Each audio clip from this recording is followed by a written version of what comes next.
Usually I don't start with a defined idea. I start by experimenting. That's the first point for me most of the time. Sometimes there's an idea that I want to carry out.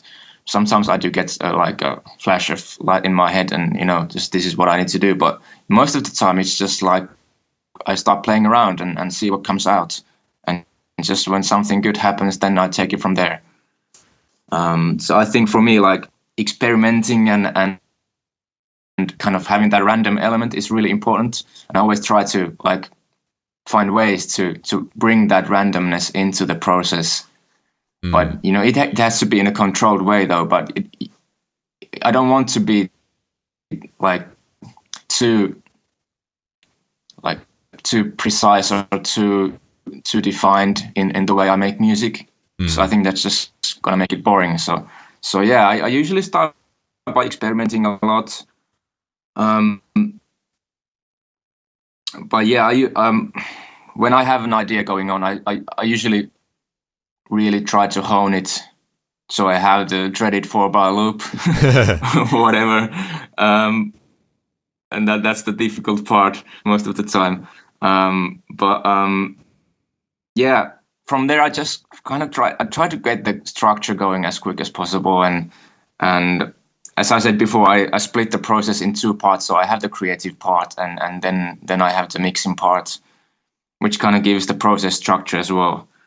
And yeah, I think really it is about having a balance between the free form experimentation and the learned methods and techniques that and just finding a balance with those.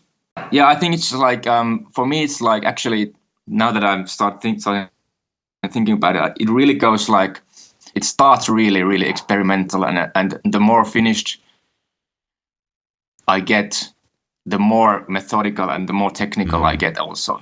So it kind of starts all over the place and ends up really precise. If you like, does that make any sense to you? That makes a lot of sense, and it's quite interesting because the way I understand creativity at its core is it's about playing around and experimenting. I'm not sure if you may have seen the talk that John Cleese did many years ago. No, I don't think I have. Oh, so he talks about, the what's needed for creativity. And one of the main things he says is you need to be able to play, like muck around without any particular goal in mind. And yes, exactly. Yeah, and that makes a lot of sense. And then as you go along, where your track starts to take shape, you kind of know what you have to do to take it to completion. That's really interesting. Yeah, I agree completely.